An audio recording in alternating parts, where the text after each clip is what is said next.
Yo, what's up, brothers? This is your favorite wrestling podcast.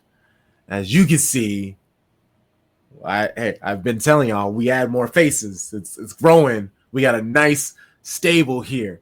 I'm Crunk Chocolate, and I'm here with the other face Greggo. But over here, look at him, Devin the Dude. How's it going, my guy? How's it going? What's going on, guys? Happy to be here. Happy to spend more time with the bros. You know how I like to do it, man. Let's go. Yeah, man. So people know we've had B-Flim on. We got Yogi. B-Flim, he's out in those streets being a thought. Shout out to him.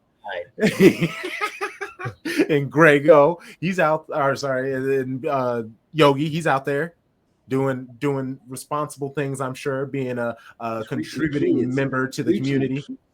He's reaching the keys. How do I reach these keys? Yeah, he's always trying to uplift and inspire and motivate. Like, that shit has to get tiring after a while, don't it?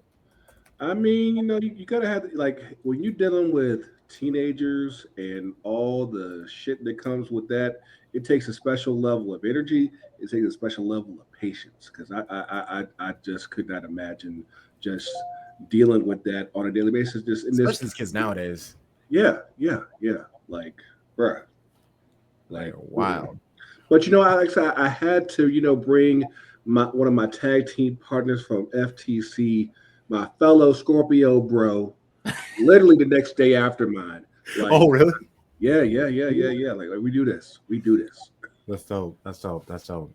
Well, we are here to talk Elimination Chamber and the Raw after. Obviously, I wonder what happened. I wonder if there's anything to talk about. Yeah, I mean, I think so. I think. What do you want to talk about? I see what you did there. And I feel like that's always where people start, but I don't want to do that, because if we do that, then the people who are hopping on, or this is the first time enjoying, they can be like, all right, I heard about the thing that I care about. So let's start some black women, the Elimination Chamber, and Jade's return. I forgot how much I missed drooling over here. Let me just say that first before we start talking about how amazing of a wrestler she is, how great of a story it is. When she just came out and just like all glistening and just muscular as fuck, I was just like, bro, just pure 1992 X-Men arcade looking ass. Yes. Damn. Like, please make her Storm. Like, I saw some of the people that they were talking about making Storm. I don't care if she can act. Don't make her talk. Like, who cares? Like, just voiceover. We have the technology. Milli Vanilli her ass if they got to. Like, bro. That's hilarious. Oh man, but yeah, the women's Elimination Chamber, it's what started out the PLE, and everybody came in, got the thing. I love the fact that even Jade came in and walked directly towards Liv. Liv was like selling that she was like worried, she was scared, and then just turned to Naomi. I was like, whoa, I popped. But like, if you pay close attention, you can actually see Liv says like, it wasn't me, and Jade actually says like, I know it wasn't, and then pop. Mm-hmm. Wow. It was crazy, the build up. Definitely how they alluded to it in the video was that, it was Liv and Raquel, and we in the Black History Month, we didn't want to see that black on black violence, black women on black women violence, but hey, there's now.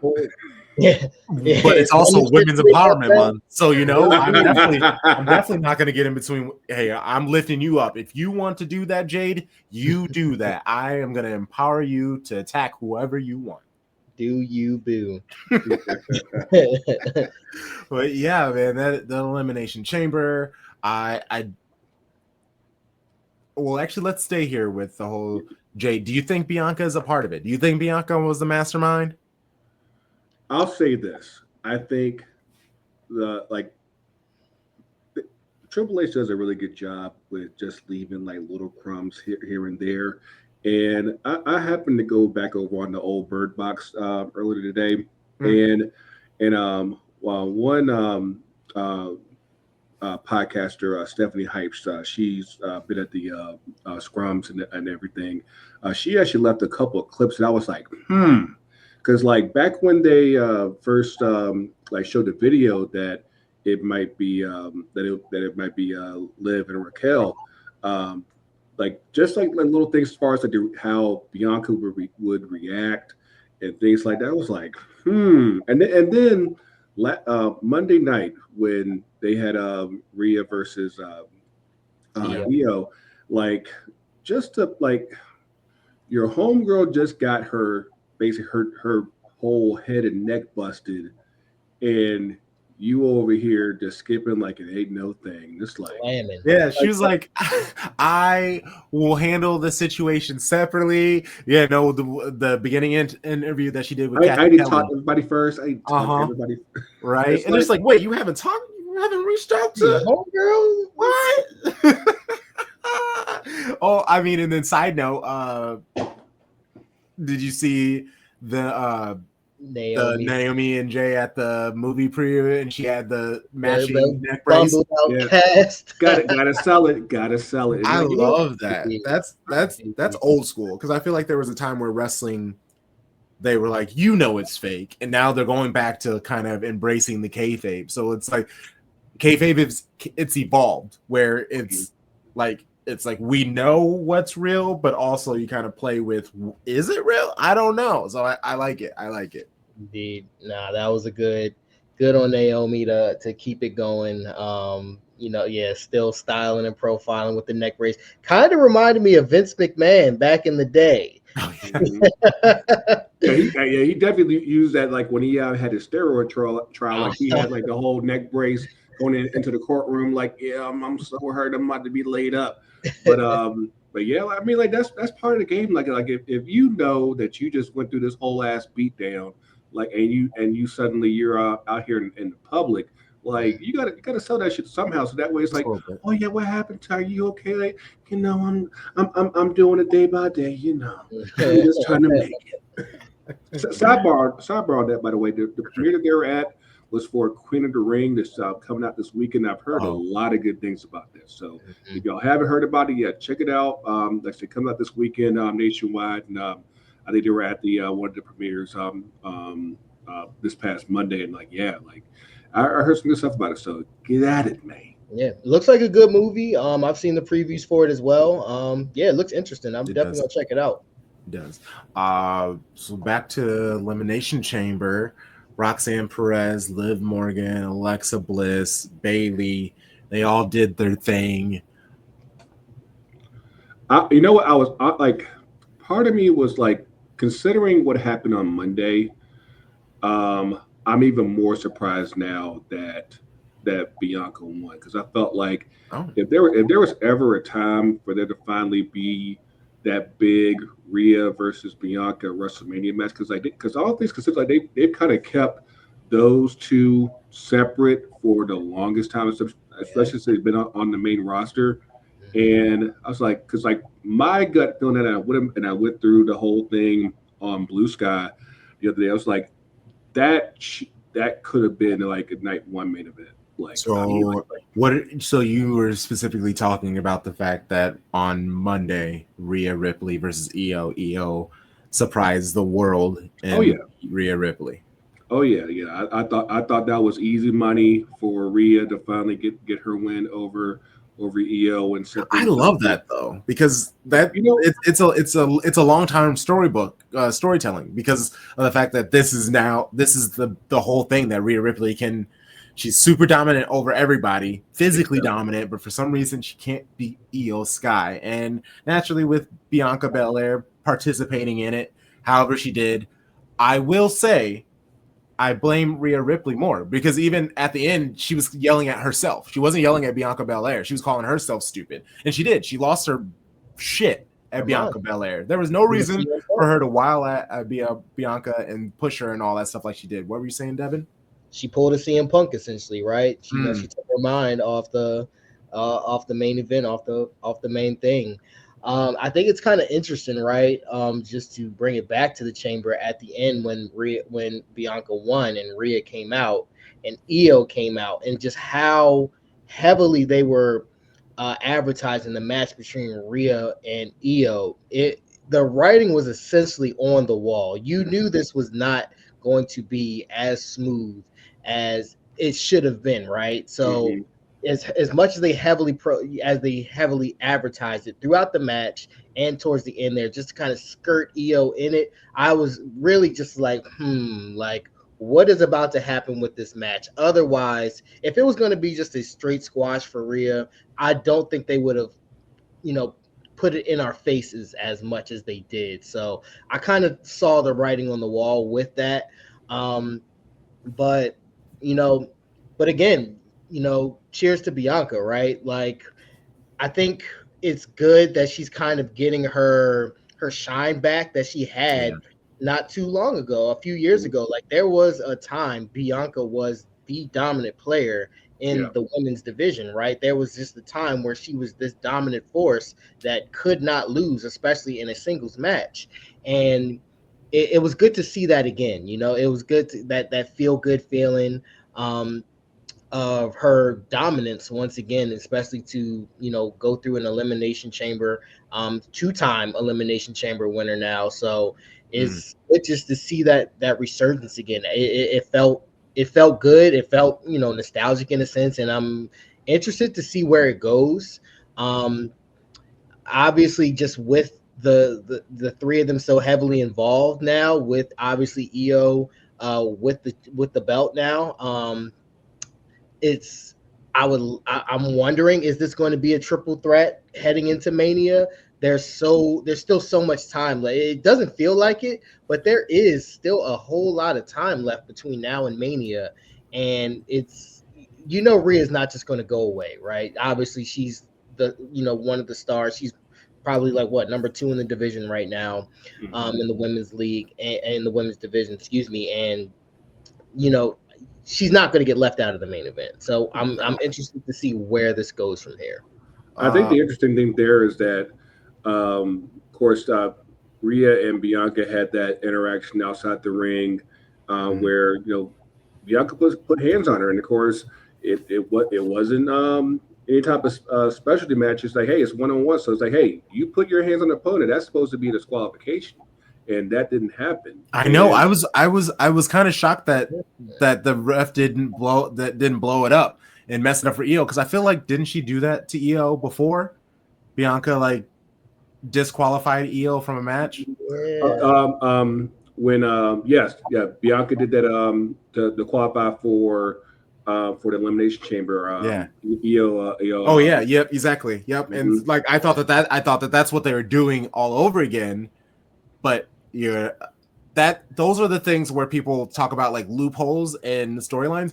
I personally, I guess I do maybe a good job of just buying into. I don't think about these loopholes. Like, there were certain like other loopholes that people were talking about, like how did Jade get into the cage and everything because it was closed already. It's just like none of those things. It wasn't closed yet. Like they were on the way to close. Like, remember, and she came out. Match just got started. Was about to get started, and they say, hang on, player. But I mean, I think that, and the interesting thing there was that if you go back a couple weeks ago, back after the Rumble, and Charlotte was bouncing between shows, and she had the interaction with Rhea, and she was talking about like how you're still a little girl, you're still a baby, and if you saw that promo that Rhea gave after Raw, man, like.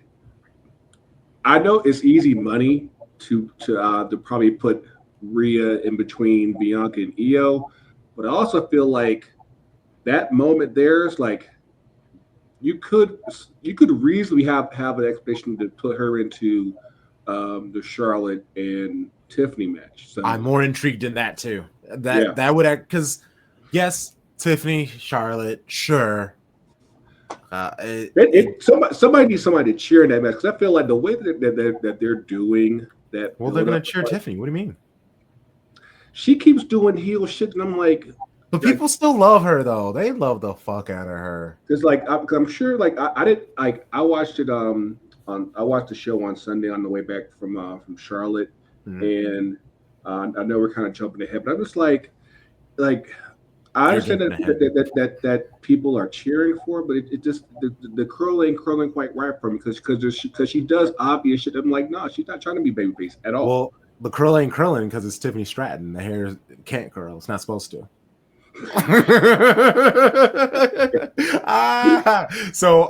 But also I wanted to go back to when they were pushing Iyo and Rhea Ripley so hard, I agree with you, Devin, that it was putting it on the wall, but I chose to not believe it. I was like, why are they pushing it like this? She's obviously gonna destroy Iyo. Like, I thought that they were pushing it up so when she beat down Iyo, they could be like, look at Rhea, it's gonna truly be unstoppable Bianca Belair, the EST versus Rhea Ripley, who has now defeated the one person who was strongest. So, like, yeah, it is. We were in the group chat. We were like, yeah, obviously it's going to be a triple threat. But Greggo, that's a nice idea of putting her as the third in Tiffany versus Charlotte Flair. It makes sense. Like I said, I'm pretty sure they'll probably still do it with Bianca and Iyo, but I think just go, if y'all haven't done so already, listen to that promo that Rhea gives after the show, and then go back to that promo she did with Charlotte. And I'm like, there's still some meat on the table on that one. Just in general, I also feel like this might be something where they could use her in that space too, but. One thing I don't want to get lost on here is Iyo, because I don't know if anybody has quite noticed, but like, of course, she went into last year's Mania as champ. She lost to Bayley, but since then, like, I feel like she's been like the best woman on the roster, and I don't even think it's even close. Because I guarantee you, like, everybody's best match in the past year, more than likely came against her, and. Smart. And I feel like this, what happened here is a reflection of that hard work and keeping yourself relevant in the face of damn near all of your stable mates all getting injured and not be able to use them as well. And I love the nod that she had during at the match where she did Asuka's finisher, she did Kyrie's finisher, she did Dakota's as well. I'm like those type of things that she did. Like, when she did that, I was like, oh shit, she just might win this. And I feel like with the year that she's had, like, it would be hard to not have her like figured into title pictures in some way. So like, I feel like this is a good way to have her in the picture for Mania. Yeah, I'm with you. Speaking of that, and you mentioned how Iyo came into the championship last year as a champion, and it was just like, you could clearly tell it was a placeholder. Like, she was literally in the background with Damage Control. Like, they were clearly highlighting, Asuka and Kyrie, more as the tag team champions than they were Iyo as the WWE champion. And how she lost to Bayley. I think it's interesting to see, to highlight Bayley in this as well, right? Like, wasn't, if I recall correctly, I mean, outside of Naomi, wasn't Bayley the first in the chamber now? It's interesting to see. I don't want to say that fall from grace, right? That's not the word, but it's just interesting to see her, kind of take a back seat to it all. And and obviously, she still has that star power where she could take a loss like this and it doesn't really hurt her. It's just really interesting to see, because I mean, I did have her, probably being the last, not the winner, of course, but probably being one of the last, and to be the first eliminated, I just thought was very interesting. And then she took another loss. If I can't remember when it was, but right before that as well, I was very shocked at. So it's just interesting to see that dynamic flip in that sense. So just to highlight that. Yeah, I mean, Bayley's still going to be, BBL Bayley for me. But I mean, everybody can't be on top all the time. I mean, sometimes you have to have those periods where either you're kind of like on the back burner a little bit, or maybe you're able to do a side mission and be tag champs, or now you can be Intercontinental champion, or you could be U.S. champion. I think there's an avenue there for her, as far as if depending on how they feature the IC and the U.S. belt. And you still have to think with Roxanne as well. Exactly. And I was going to kind of stick on that, a whole U.S. title, IC title for the women's. And I don't know if y'all saw the word that there are certain women wrestlers that aren't the top wrestlers, and they're kind of unhappy with how they're being booked, and the fact that even the top people are going after the IC titles, and so like putting Bayley down there, it would make us happy to see Bayley have a belt, but there are a lot of up and coming wrestlers who could use some help, some like adding Bayley against Lyra Valkyria, would that help? I don't know, because I feel like I would say it would. I mean, this is the same reason why you're having Charlotte go up against Tiffany, because of the name value that Charlotte has. And much in the same way, you could use a Naomi, you could use a Bayley, you could use even an Alexa Bliss, because she's a former world champion. Like, it definitely helps when, especially if you're trying to use someone who is like still fairly new to the roster and they don't have like any signature wins like that. This is where you use the bets and be like, hey, you know, like it might not be your time right now. It might come later on, but in the meantime, let's help build up this person, so that way when it is back your time again, you have this person that you can do stuff with. You can, and of course, you can always go back to the others that you've had past heat with. So it's not necessarily the end of the world. I think it's something that, you know, it's a means to an end for now, and it definitely doesn't necessarily mean that you know, this is forever where you're going to be like you're going to be jobbing all over the place. So don't take it the wrong way. Yeah, indeed. Tell him to don't take it. Hey, we know you're not getting any TV time, but you'll be fine. You'll get over it.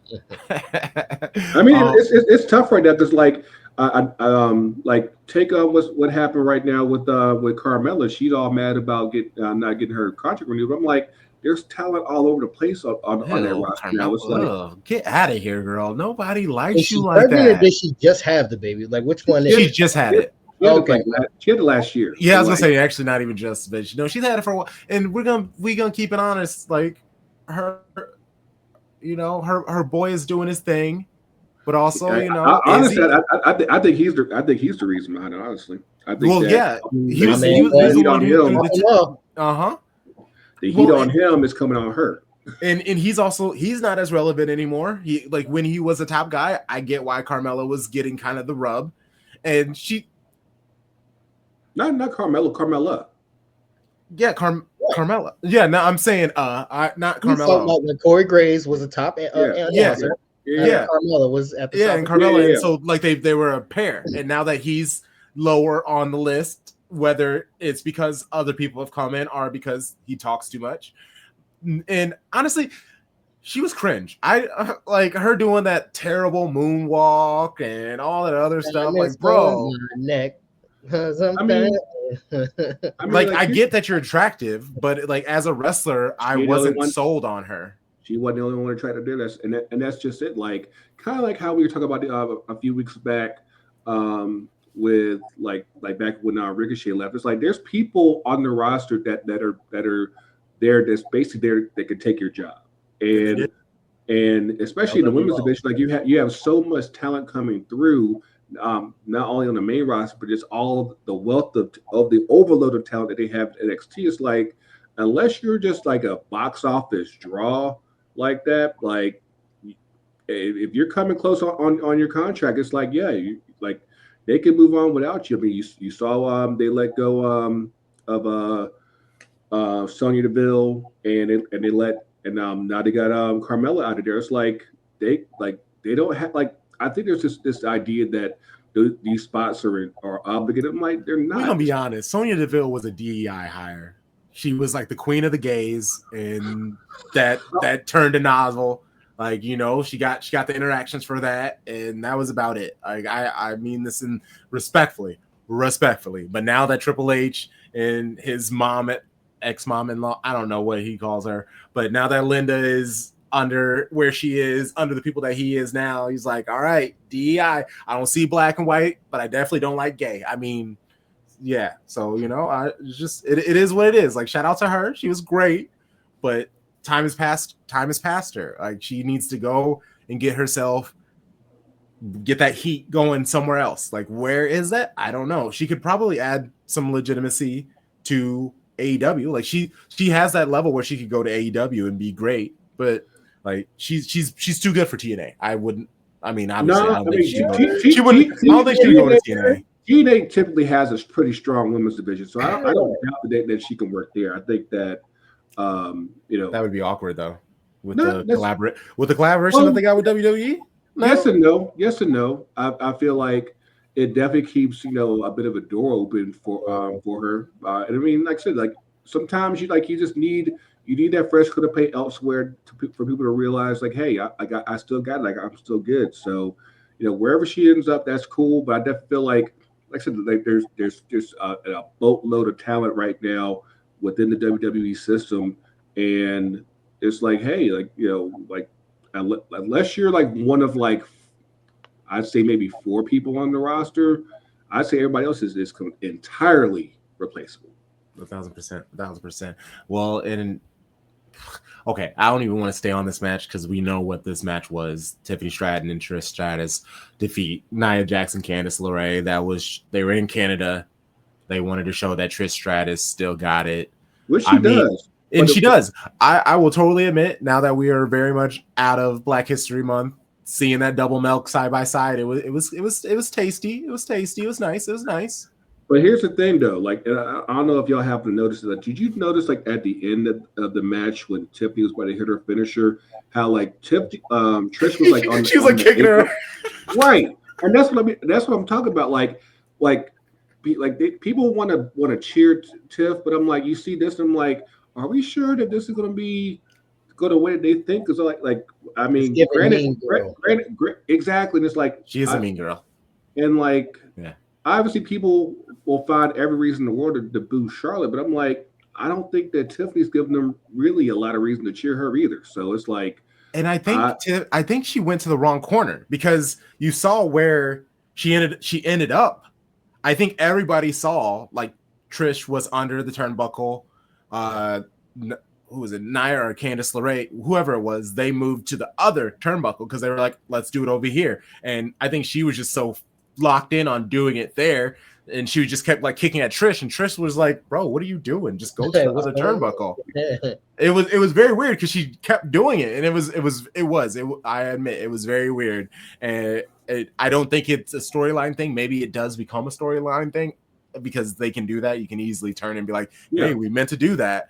But no, you're definitely right that when it comes between Tiffany and Charlotte, who do you cheer? Who do you boo? And everybody's gonna boo Charlotte. That might be just that might be one of those matches where like at the beginning you don't know which way they're gonna go, and then by the end of it you'll have everybody invested because it'll be that good. So like I say, it right now it just like luckily we have 6 weeks to go. So they have plenty of time to make this into something where people care about it. But like right now, I'm like, I don't know though. Yeah, I'm not that sold. And speaking of Canadians, I see a swerve. No, I see a swerve coming. I just don't know from who, because this happened last time, right? The last time Trish was a tag team partner, I forget with who, she turned on her, right? True. So I can. Is it going to happen again, or is Tiffany going to do it to her now? I like that. I like that because I mean, speaking of Tiffany being a bad guy, Charlotte obviously does not like being booed. She does not like being booed, even though people want to boo her. She does not want to boo. It rattles her. I mean, some people some people want to be liked, and it's tough for them because, of course, they don't realize that sometimes just your natural aura. It ain't that like. Then lose, Charlotte. If you want people to like you, lose. Just lose. That's all you got to do. Is just lose. If you lose, we'll be like, oh, she is human. But like, bro, you just show up and become first number one contender. You choose Tiffany Stratton. It looks like you're gonna beat Tiffany Stratton because she's brand new. Like, lose, shock everybody, and then people might cheer for you. Like lose, come up, and be is, like, I don't have it anymore. Maybe like do the whole John Cena thing, obviously before he like turned. But like, do I still have it? Blah blah blah. That'd be great. Devin, what were you about to say? I think, and I don't know. Do you guys watch like the post match interviews like after the PLEs? No. Yeah, I try to. Yeah, I try to. I always make it a point to watch those because they're genuine, but they do still play into their character, right? Yeah. You can see that they kind of quote unquote take the character off a little bit, but they still kind of use it to progress. Yeah. If you listen to Charlotte's interview, she is generating a lot of like face press in her interview. She talks a lot about her brother that died, you know, and how she does it for him. And it gave a lot of sympathy. You want to quote unquote feel sorry for her. Yeah, so, like they thought it was gonna go one way, and then that next set after the Rumble, they're like, nah, B, we back on these booze, dog. Because like that's the thing, like it's easy for people to like especially if you've been gone for a while, like just that sudden like, oh yes, they're back, let's cheer, like we're happy that they're back, and then reality settles back and it's like, nah, I ain't with that, dog. Like fuck all that. It's like when you have good creative, you're able to ride that wave and then get things back to where you want things to be. And I think that with Charlotte, of course, given how she's been booked for the longest time, like especially like I think we talked about this like a month or so ago, Crunk. Like it's like the past few years, it's like she'll come in, do a few months, probably have win a world title, lose it, and then go away for a minute. And it's like that's been like I think that's been the case since the pandemic. And it's like at some point people get tired of that. And it's like where you just basically like you walk in and you're getting the title shot like without even doing anything. There's no struggle. There's no path. And it's just like, hey, here, take it. And without that, like it's hard to get people behind you. And I think that like a lot of it is a her doing. It's just how they've done it. And I'm like, but of course they're not doing her any favors. If they want her to be cheered, you got to give them reason to cheer it, and they've never really done that. Facts. Indeed. Yeah. And Canadians, Kevin Owens. Man, this Kevin Owens Sami Zayn match, unsanctioned, and I guess I just haven't put enough respect on unsanctioned matches. I guess I don't know when the last unsanctioned match was, but I do not feel like it was as wild as this one was. It just kept ramping up every single time, like you thought it was almost done. And I there were multiple times where I like stood up and I walked off a moment. I got dead. He's dead. Come, stop the fight. Stop the fight. Put him through double table. Like put him through tables that you could definitely tell people. Like I don't think they were supposed to put them through those tables because they just had people's like beers and shit on it. Like it was like, what is happening? Do they even know? But that's what we've been talking about like the last few weeks. Like we had like even like back when Cody and KO were at the Rumble, like the stuff that like so if you go back to like see a lot of Kevin Owens like old stuff, like back in Ring of Honor stuff, like this dude be concocting like nuts. And fucking nuts. And of course, obviously with Sami, like they have so much history together. So like the story behind that is already so ready made that like you already know it's like it like once they go, it's on site and it doesn't take a whole lot, and they know how to take each other there. So like they're both willing to go there, and I'm pretty sure in about 20 years they'll both be like, nah, that was a bad idea. But of course, right now they're like, hey, we still riding this lightning bolt. So I feel like for them, especially since this match didn't make it to WrestleMania, I feel like they just went all out right here and said, hey, we about to empty the Glock right here and go all out. No, let me say, just to bring it all back. First and foremost, how Kevin Owens is even still walking and talking coherently after what I saw at the Rumble, I know a dead body when I see it. How that man got up the next day and still walking and talking, I don't understand, because that's still probably the craziest shit I've ever seen in my life. 2, KO has always, like, he's just always been the man to me. I mean, like you said, back in Ring of Honor, back in NXT, he's just somebody I've always respected, because, like, he's just going to go balls to the wall every single time, no matter what. And you gotta respect it, right? Like, this is what I mean. Let's be honest. This is like what, the 100th time that KO and Sami have had a match in WWE, and it's a 5-star match every single time. Like, you can say, KO, Sami, go out there like right now, and they're going to shut that shit down. Yeah. And you knew this was going to be nothing different. When you heard unsanctioned, oh shit, like, what is about to happen? Here we go. So it, like, I any KO and Sami match, people, like, I still don't think people respect Sami in that same sense as just how fucking nuts he is as well. But like you said, they know how to bring it out of each other every single time. And I've just, like, you say KO and Sami, I'm there. I'm watching, because I don't know what the hell's about to happen. I know these two are going to kill each other, and it's good. It's good cinema. This is cinema every single time. So it was good. Like, I like how they played on Sami's neck. I'm surprised that at the end, those multiple drops on his neck. Oh my gosh! Yeah. I mean, look, it's every single time. Like, you were, what the hell are they about to do? When KO pushed Sami through the 2 tables, I definitely had to walk away, because I was just like, he killed him. So it's definitely a match every single time. I'm glad they did it. I'm glad how it ended as well. Like, unsanctioned 100% of the time always means somebody's coming.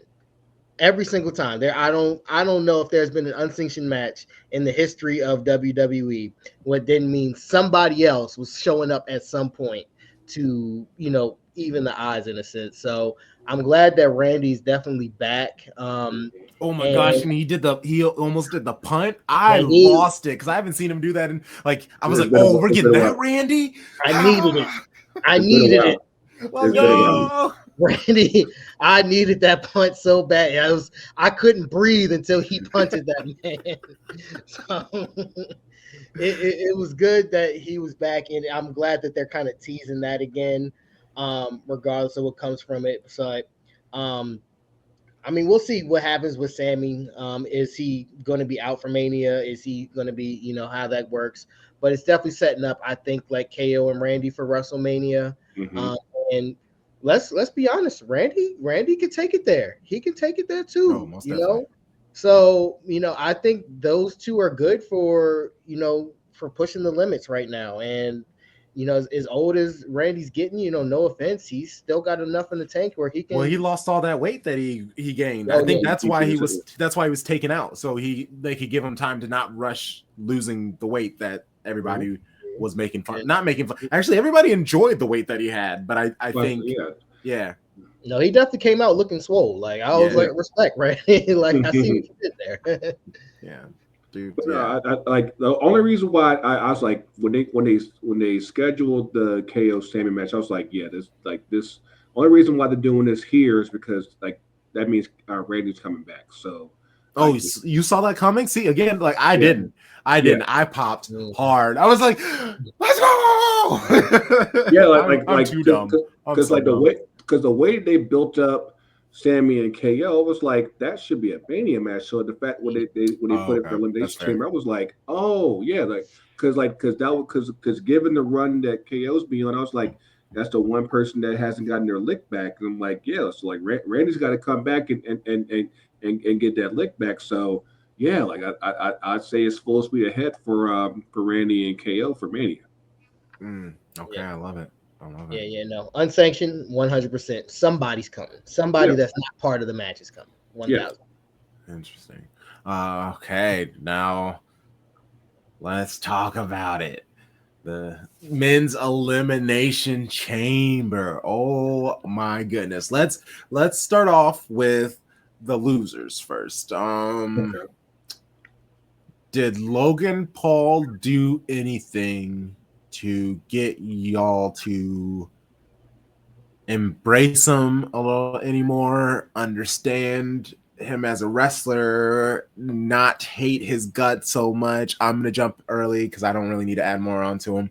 It's kind of fuck Logan Paul forever. I mean, I enjoy and I understand why he's there, but to hop over to the footy side, bro's a cunt, and I'm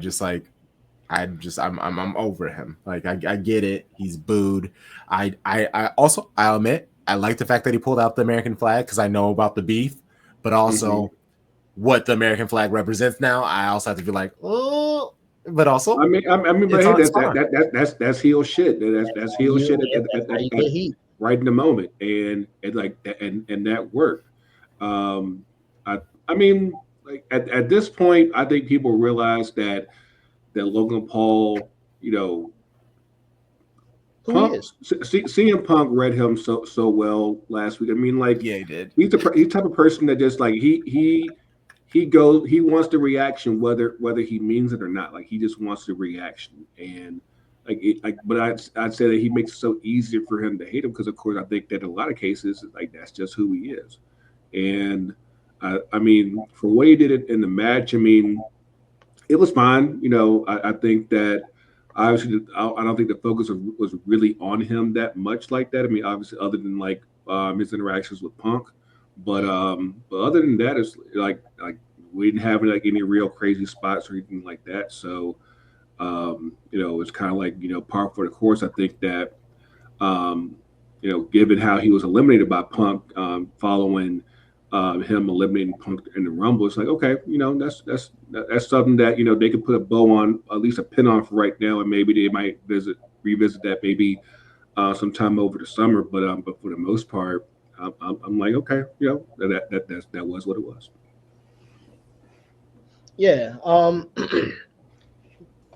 that's what Logan Paul is, right? Like he is there to attract all the heat in any way possible. I mean, carrying the American flag out. Drake was there, right? Drake was at the Elimination Chamber. They didn't highlight him. Yeah, and I didn't know that. I didn't know that he was there. I guess, and I wasn't on. So, well, actually, I had to watch it late because I was out and about doing things. So I wasn't on social media, and I didn't know if social media was talking about the fact that Drake was there.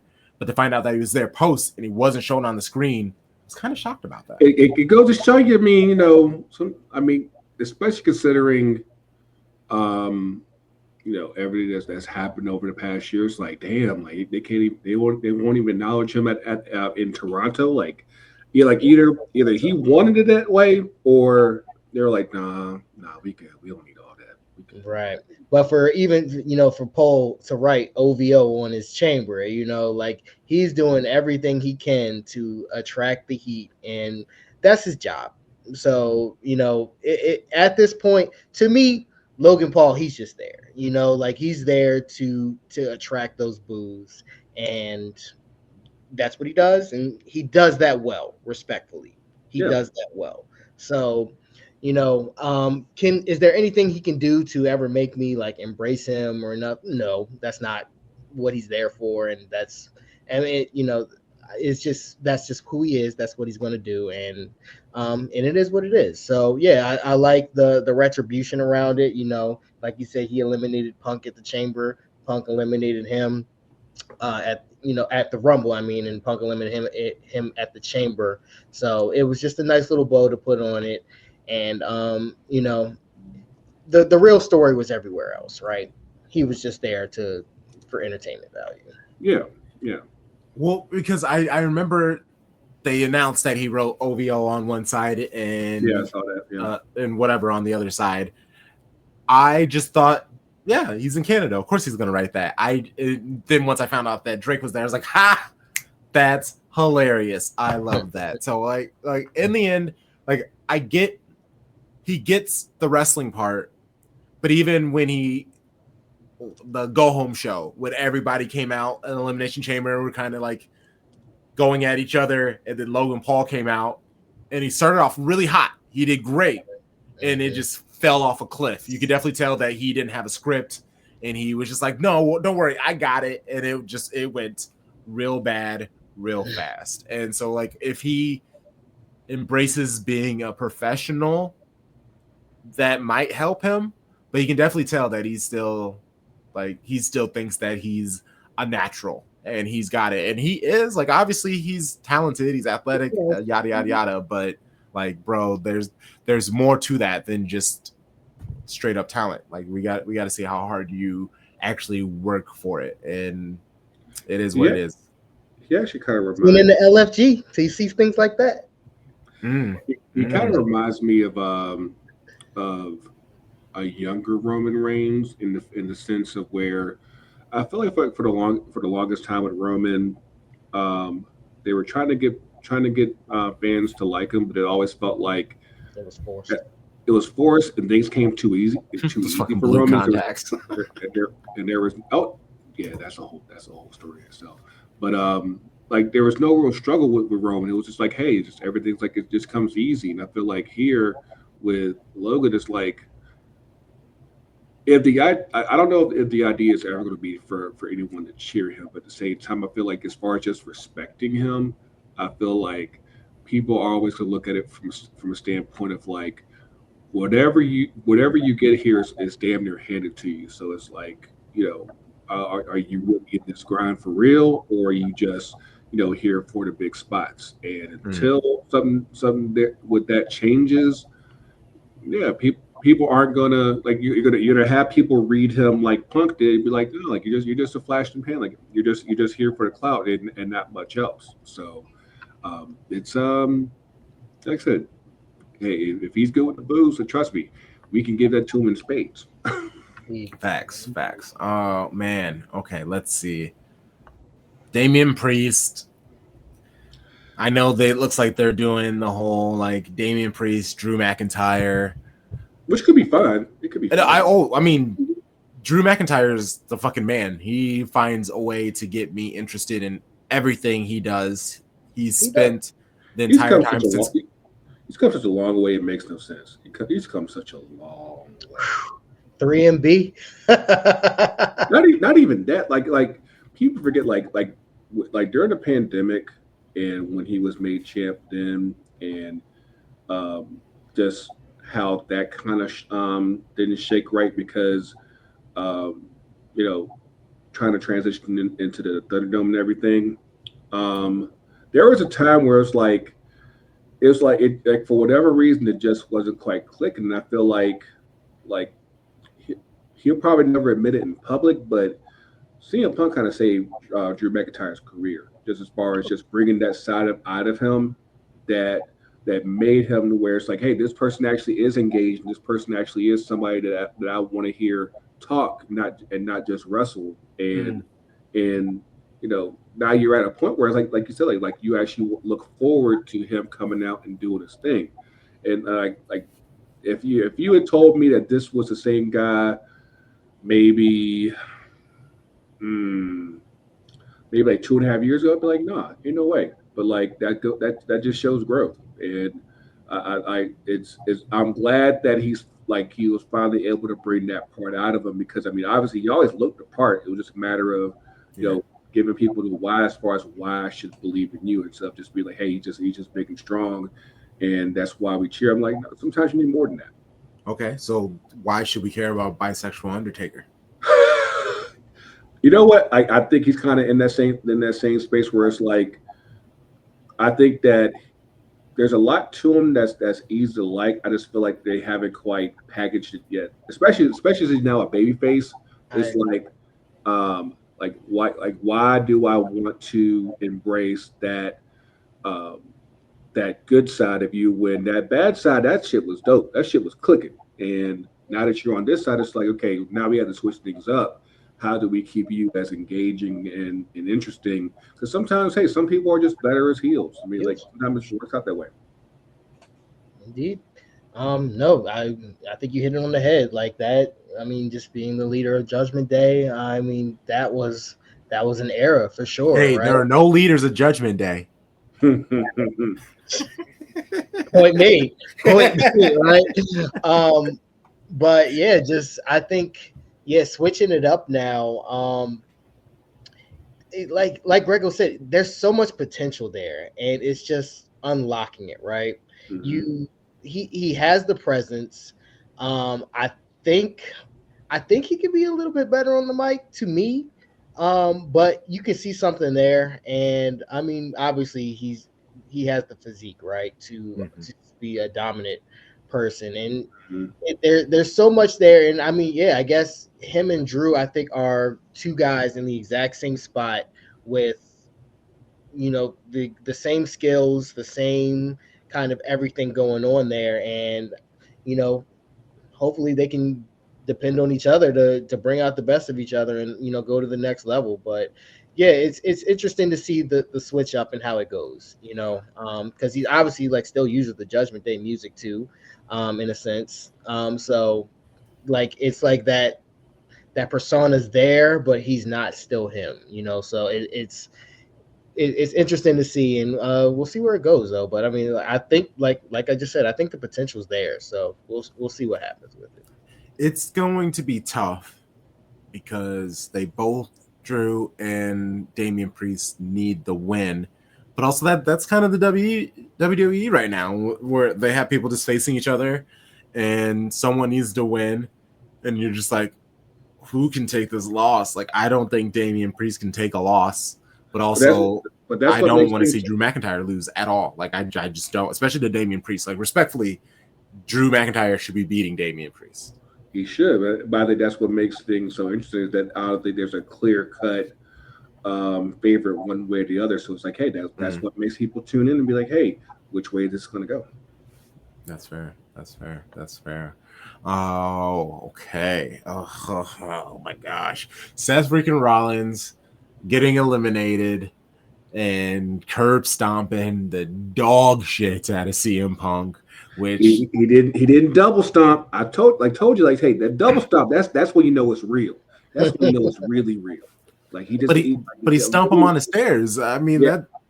that's pretty intense. Yeah. And then John Cena naturally doing his thing, getting the win. Out comes Cody Rhodes. They do their cute moment where they're hugging and they're giggling and Kikiing. oh my gosh. Okay, let's actually start here with the Travis Scott of it. We understand. Well, I understand why. Yeah, he was out because it's Travis Scott, huge artist. Once upon a time, that's how they got wrestling started. WrestleMania 1, Cyndi Lauper, Mike Tyson, etc., star power, just getting new people. Wrestling is cool again. But So, hang on though. Oh. Because of course we just talked about him a second ago, and of course, but apparently he didn't want the spotlight, which is stunning considering we were in his Travis city. Scott? No, Drake. What if that had been Drake in that moment? What if? Man. Nobody would have believed that. Nobody would have believed that. Correct. I agree. Like I agree. It's that not believable. horrendous. His street cred is at an all-time low, right? The only person that would have been worse than Travis Scott in that place would have been Drake. We don't believe you. You need more people. But I will say this, especially like if you fast forward to what happened the next night on Raw between him and Punk, like there's a part of me that's like, I just need this angle to at the very least have put a pin on it for right now, because I feel like, why are we going back to this now? I'm like, I thought we were done with this back in January. I'm like why? Yes, why? I'm with you. Because if this leads to Mania, I'm be like, dog, like no. And it will. I love Steel Cage, but like Steel Cage at Madison Square Garden, it feels like a gimmick. What are you thinking, Devin? No, I mean, I have theories. I think maybe we should progress the story before I reveal my theory. Though. Okay. Well, then let's go back to Travis Scott and our thought. Well, actually, I want to start here with the whole.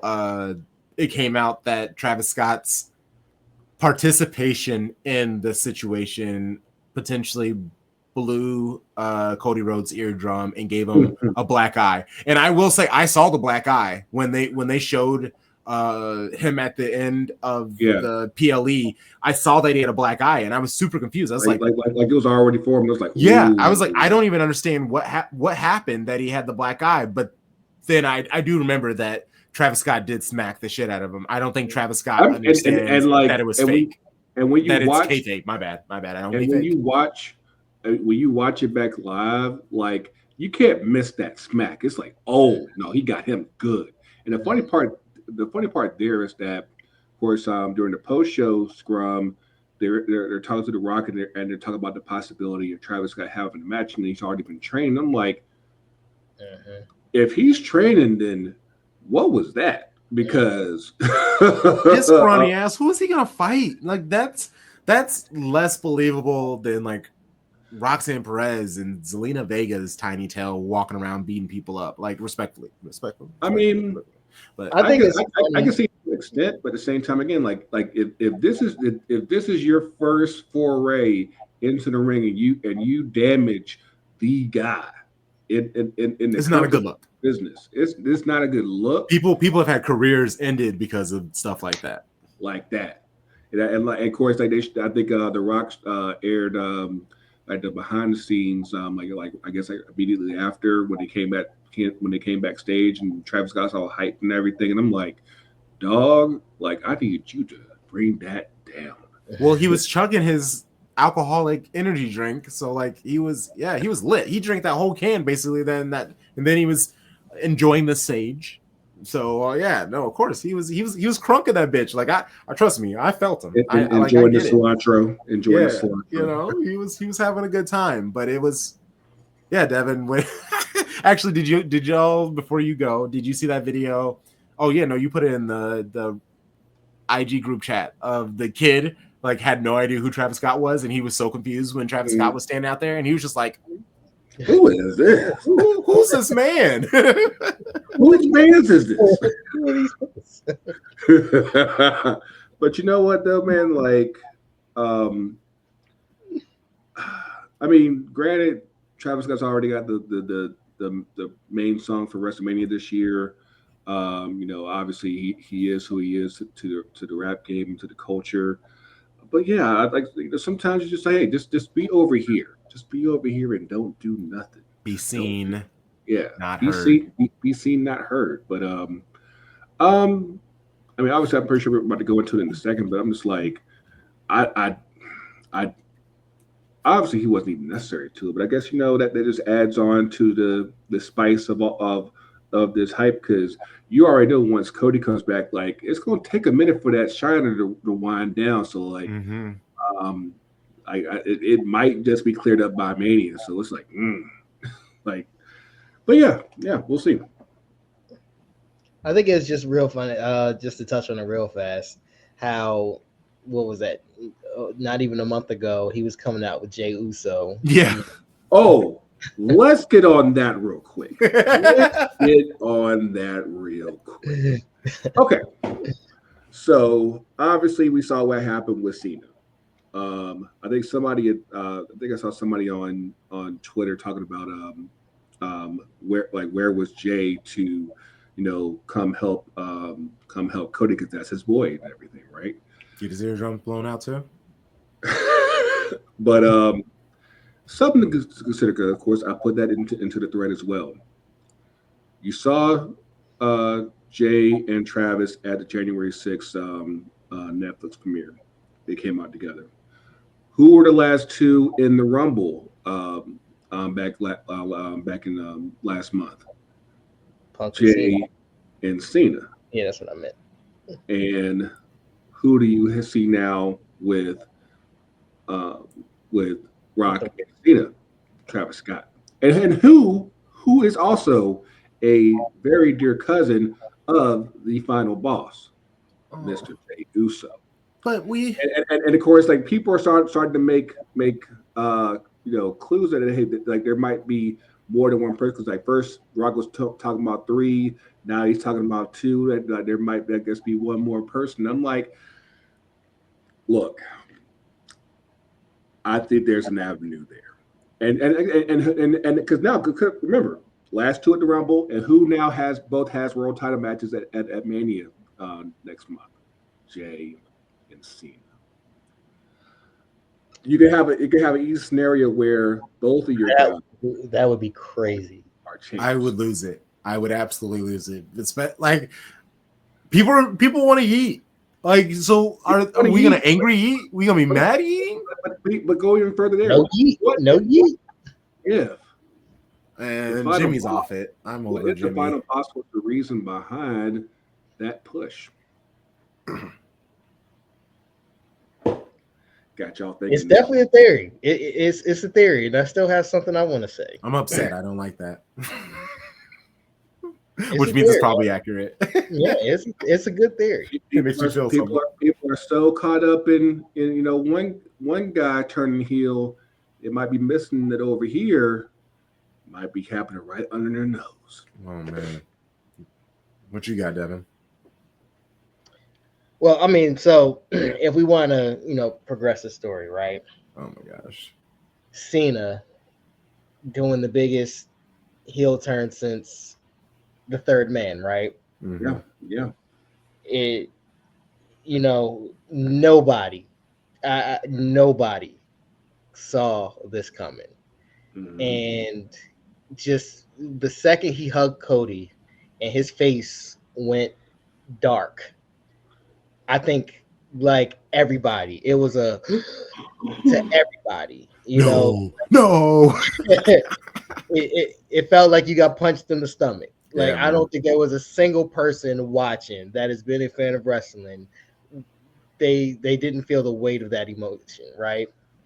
So, and that, bravo, cinema, absolute cinema.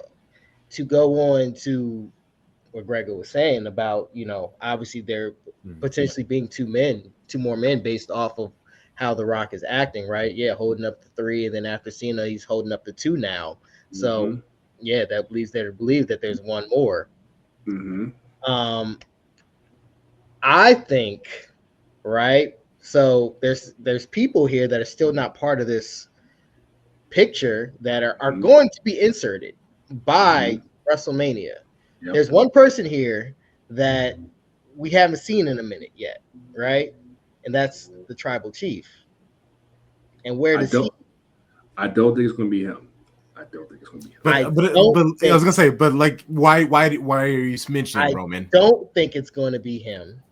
I think, right? Why are we ending Punk and Seth before Mania?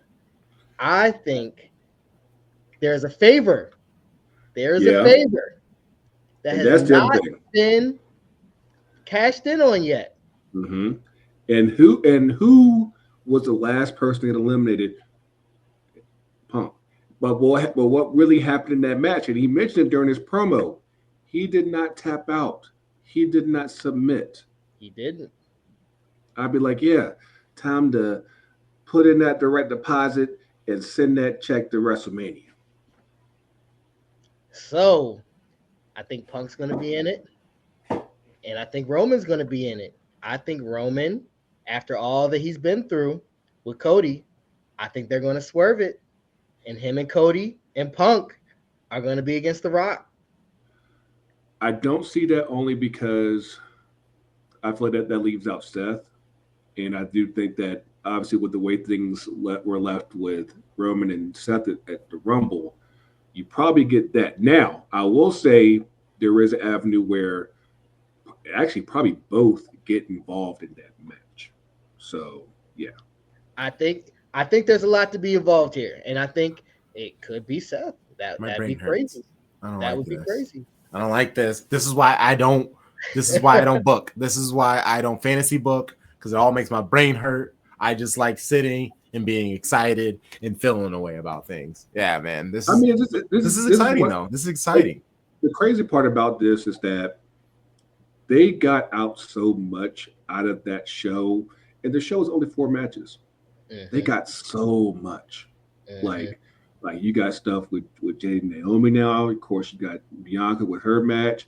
You got Randy and KO, and like you got at least Drew and Damian. You got another match out of Punk and Seth, and now you got Cena and Cody out of this. And of course, you can still add more to that if you want to. So, like again, that was all. I was all out of just 4 matches. Like that was actually pretty impressive. And again, like we still got 6 weeks to go. Like I don't like. Do they have a Saturday Night Main Event in between now and then? Because I feel like there's so much that can really get built right now. And like I said, we really haven't even dug into what like just the impact of Cena's turn is because like May 24th. Yeah, I did see that. That's apparently his next appearance, which I'm like, either he's gonna lose or he's really about to be on some Hollywood shit because like that's like almost a good month after Mania. So I don't know, but I guess is it time for us to go into the actual turn, into the shot heard round the world? Let's talk about it, man. Okay. So we have Cena finally revealing himself as siding with the final boss. Of course, Cody said, "Go fuck yourself." No bleep. I thought that was the moment there. And like I like, of course, I saw it after the fact as well, Crunk, and I thought it like, of course, Cody came out after Cena won the match. They had their little face off, and then The Rock comes out with Travis Scott. Of course, I was like, granted, you know, it is still Cena, but I'm like, why is he still out there? I'm like, what's about to happen here?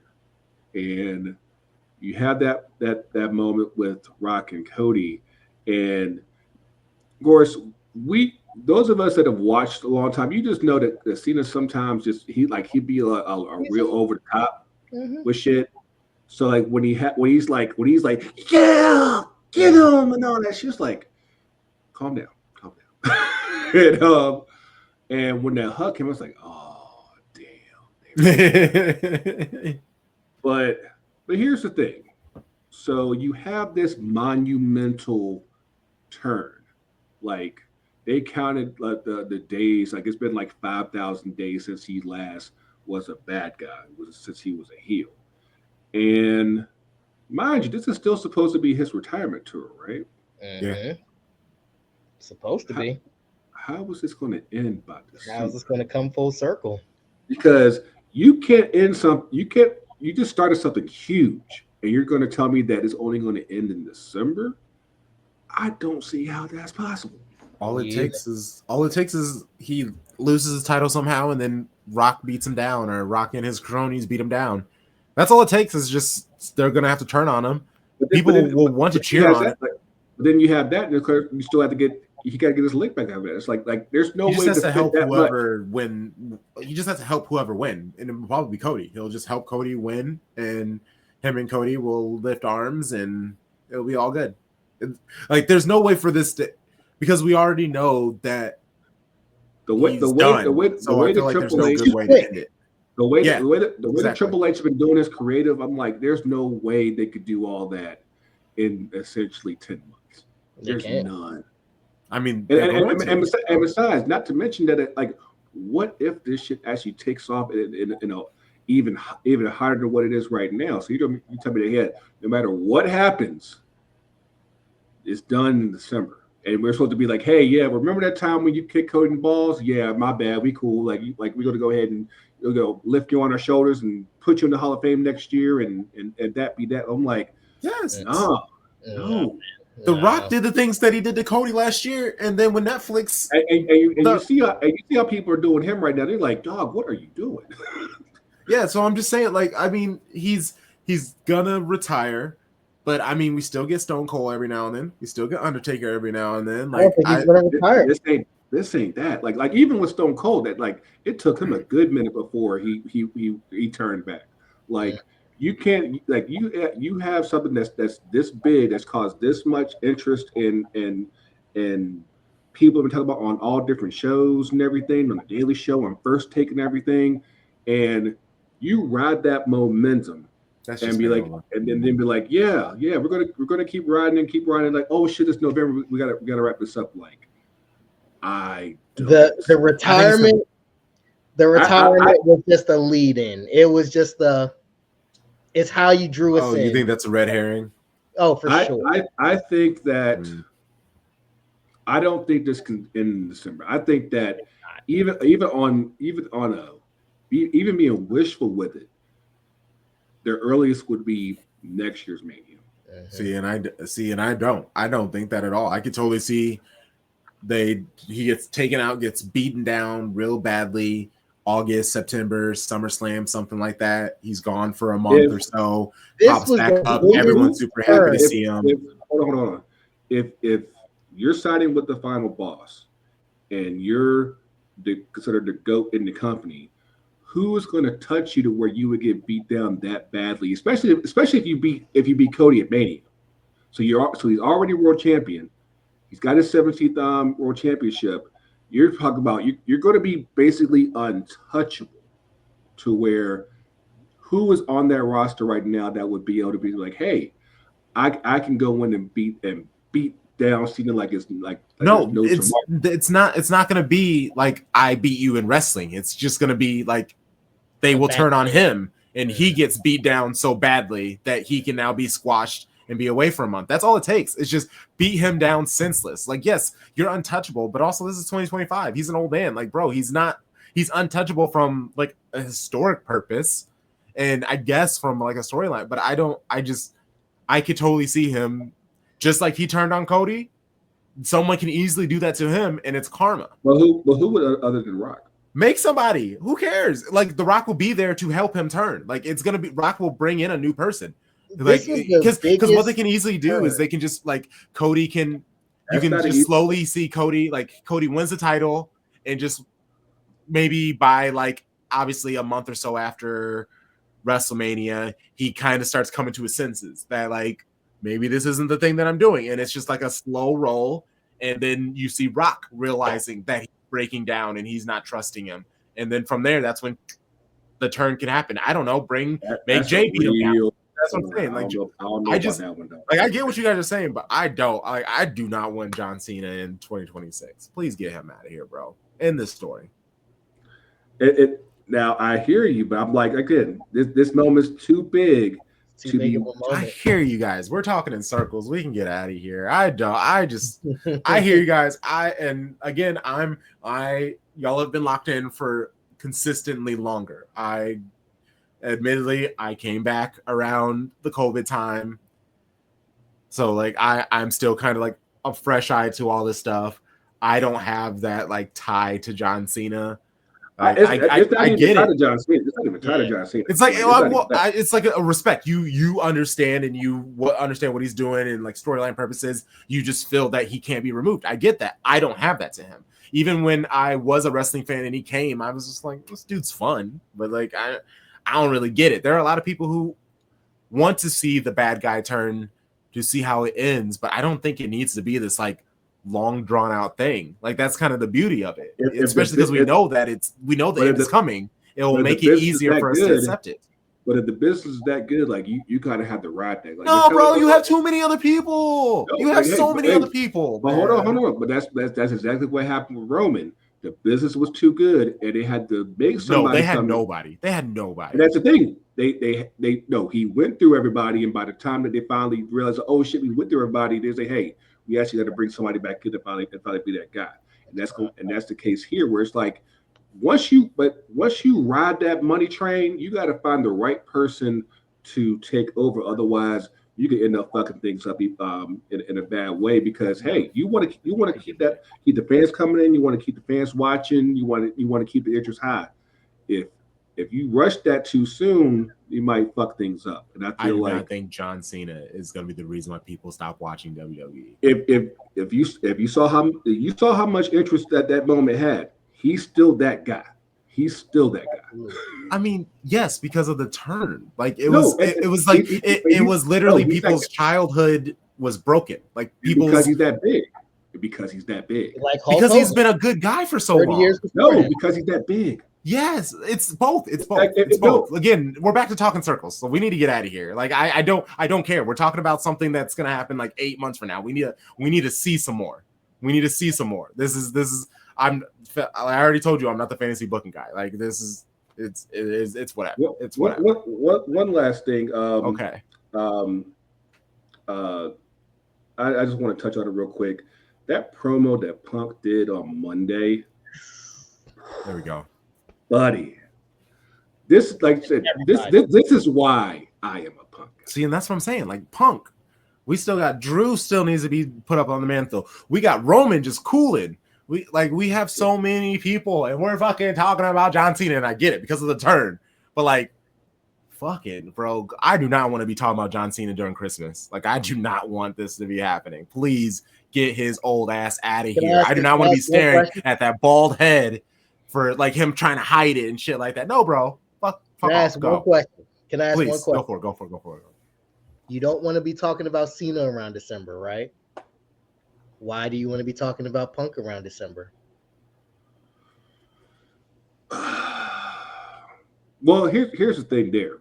Because Punk and Cena, that's the easiest money that you could make with Cena, because obviously they have their history too. I think that whether it's at Mania, whether it's at SummerSlam, at some point, those two got to get this business in. Absolutely. And there's not one without the other. Let's be honest. And I think, but again, so if they do that in SummerSlam, then what are we gonna do for the next 3 months then? So that's what I'm saying. Like, there's only we know he has all of his John Cena has all of his dates kind of like booked and lined up and things like that. But okay, I hear you. And here's the thing: I think that for you, it's almost like you're kind of coming in with the question of like, why is he turning now?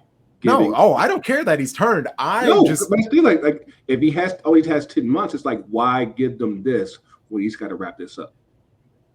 No, I like it. It actually makes me interested in how the story's going to end. But to say that the story isn't going to end, it's going to continue, now I'm disinterested.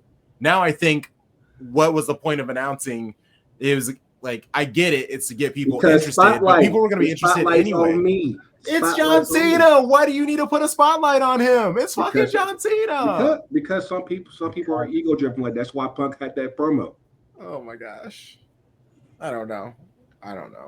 Like, it's funny. It's funny how so many people have gotten their shots and on Cena. Something like, hey, you remember this? You remember when this happened? Yeah, we told you we was right. Like, it's like you see JBL do it. You see Matt Cardona do it. It's like, dog. Like, there's so much easy lob, like alley oops. It's like, yeah, we told y'all he won't shit, and now he exposed. I'm with it. Get this old man out of here. We got plenty of other people. Embrace the new people. We got a whole new group of people that can be doing their things. We got Obafemi and boom, there we go. You just said it. Obafemi can come in and beat the dog shit out of John Cena, and everyone, it would make complete sense. They can put him against Joe Hendry. Oh man, Joe Hendry, that would be crazy. But yeah, see, like let's do that. Hey, listeners, help us fantasy book how you get John Cena out of here, so I don't have to listen to them talk about him for the next year. Like, I will give him 10 months, but if we get to December and we're still talking about John Cena, I'm a fucking rage. I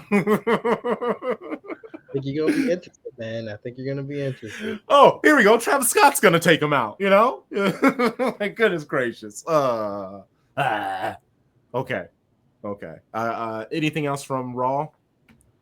What happened on Raw? The women's IC title. Man, which was pretty cut and dry. Apparently Lyra doesn't like V-pads, so yeah, that's the thing. But I mean, other than the belts changing, you've had 2 straight weeks in a row where the women have really just, I feel like there was some criticism about the division a few weeks back. I guess internal, they were kind of had their issues, but if nothing else, Triple H has put them on the spotlight the last 2 weeks in a row. With you had that amazing tag title match last Monday, and now with the women's world title match this past Monday. Like, he's at least given the top women the spotlight. I think it's just a matter of having that treatment rolled down to everyone else. And I mean, I don't know. Like, I would say it's a good problem to have, but I feel like there could be a lot of good women on the roster that probably won't even be on Mania unless they, I guess, do the Mae Young or something. But yeah. Before we were recording, Devin brought up the Mae Young. Now, honestly, I think we need to do that. I mean, Maxine Dupree and Natalia talking, like, you know, I'm kind of here for it. Let's go. Let's up this mid-card title. Okay. Well, my show bros. Devin, we'll start with you. The newbie. Please let people know where they can find you and the things that you do. Yeah, man.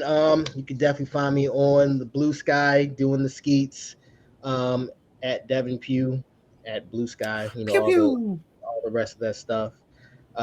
You'll catch me momentarily on FTC UTD doing Arsenal mostly analysis at times, and then I'm on Instagram as well. IG still there _ Devin Pugh. I used to be on. Hey Devin. You know the last time that Man City lost? It has been that long ago. When a certain London team that wasn't even the last time. You suck. Or are we talking Champions League? See, look, I wasn't even going to. That's a tradition, unlike any other at this point. I wasn't even going to go there. I'm not going to tell you what Crunk said before you hopped on. We're going. Hey, at this point, it's all about Atlanta United right now. I got. Look at him pivoting. He's like, who? I got jerseys. I got name sets I got to do after this. I'm like, hey, that's where the focus is right now. That's fair. Yeah. Blue Sky Devin Pugh, IG _ Devin Pugh. Greggo. Yes. Obviously on the skies of blue at FTC Greggo. The mothership, FTCUT.com.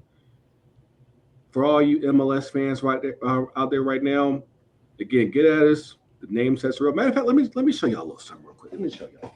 Like, it looks good. Like, I did this one last night for a customer. Like, if y'all don't know, I do this. Listen, we do this for the brand. We do this for the culture. Get at us, ftcut.com /shop. Like, the he does it for the money too. Not really. Money's nice. We like money around here. Like I said, we're trying to get there. We try to get there where we can say it's about the money, but that's fair. I mean, yeah, FTC UTD Pod on IG and TikTok and Threads, and every so often, like we do more retweets on the Bird Box at this point. So, but yeah, you know, so we out here doing our thug dizzle and you know, making sure that the streets out here are safe and clean and free of any city blue out here. And if you just need to tap in with anything that I got going on, just follow us. If we're on an app, at Shades of Blue NW, at Shades of Blue NW, and follow the wrestling podcast, YFW Podcast, YFW Podcast. Greggo, say the thing. I gotta figure this out because so we have so many new members now. But yes, this is Greggo. This is Crunk Chocolate Devin the Dude. This is your favorite wrestling podcast. And until next week, if you can't be good, be bad. Be bad, baby.